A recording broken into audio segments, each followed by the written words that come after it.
One company result that should have turned plenty of heads today, I'm just surprised many people didn't cotton onto this, is Data. It's one of Australia's biggest IT distributors. For the year to December, the company's sales gained 5.6%, $3.28 billion.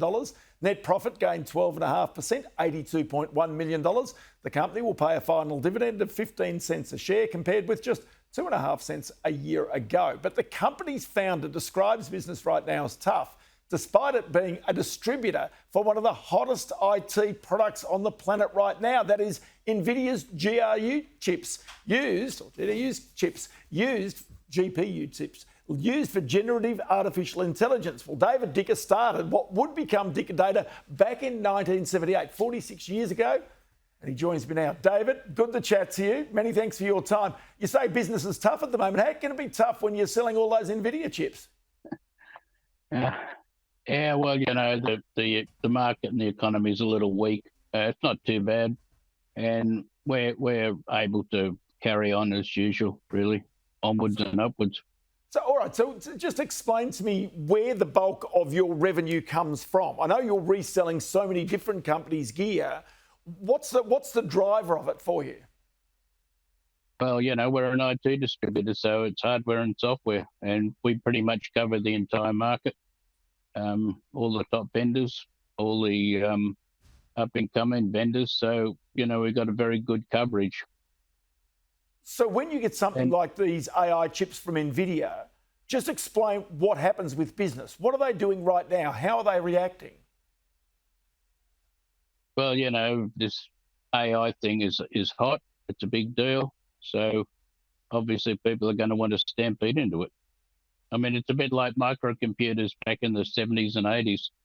It's new, it's exciting, and people want to get a piece of it.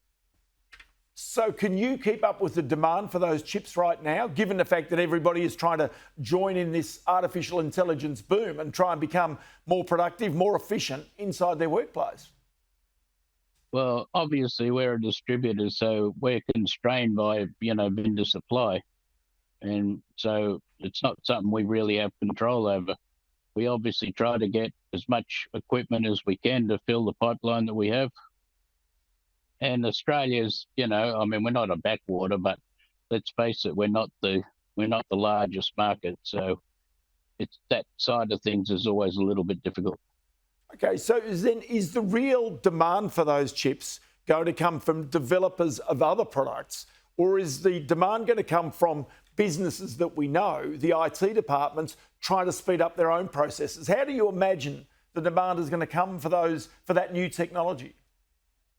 Well, it's going to come in both ways, because obviously customers want to buy products and developers have got to build those products. So as the developers build the product, the demand is going to be there for it, and the developers have got to come first because product has to come first. But once you've got product and customers want to buy it, then that's how they move into the picture. I read about an interview, years and years ago, that you knew from 1978 that computers were the future, and you decided to put yourself front and centre in that area. So when you see this new technology, all this artificial intelligence, the generative stuff that's coming, would you tell a young person who might have been your age when you started up Data that that's the place you've got to be for the future? Stay right there because that's the place that's going to grow over the next 20 or 30 years? Well, the computer industry is one of the biggest industries in the world, and it's probably the best growth industry that we've had for a very long time. So it's hard to really go wrong there. I mean, look, when I look back at if you look back at the power of the machines that we had in the late 70s and early 80s, I mean, it's just crazy compared to what we have now. But we thought that was fabulous, and you could still do a lot of good things with it. And as machines get more and more powerful, you can just do more and more things. You've only got to see that in a mobile phone. So what is it right now that you're seeing out there in industry that is dictating demand for what you're able to sell to them, the reselling that you're doing? Where is the demand really either slackening off or where is it coming from? Well, the overall market is not absolutely fabulous right at the moment. We're sort of helped because of you're in new technology, and new technology is always a little bit outside of the main market, but it's just it's a product and a category that basically captured the imagination of people, and it's in very early stages. So the growth potential's got to be massive. And that being the case, this is all the driver for productivity in Australia. You know, the more that people can either automate, the more that people can, you know, sort of get processes. It takes labour away. It changes the way in which the labour force goes. I mean, that's the way in which the technology constantly, if you like, updates our economy. Yeah, exactly right. Because look, increases in productivity are the key to increases in basically in living standards. And it's as simple as that, really. You're able to do more with the same or do more with less, and that just makes a massive difference. And tell me about running the company now. You've been doing it for such a long time. Is the energy level still there to be able to run the company like you did when you started it up?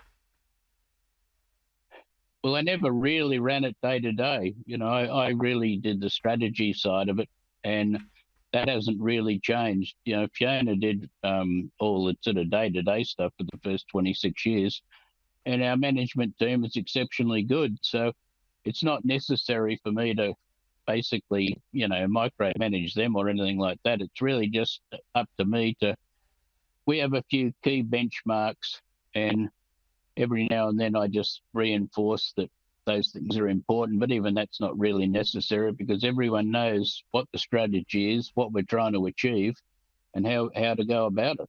I'll tell you what, David Dicker, always great to chat to you, and many thanks for your time on the program today. Thanks very much.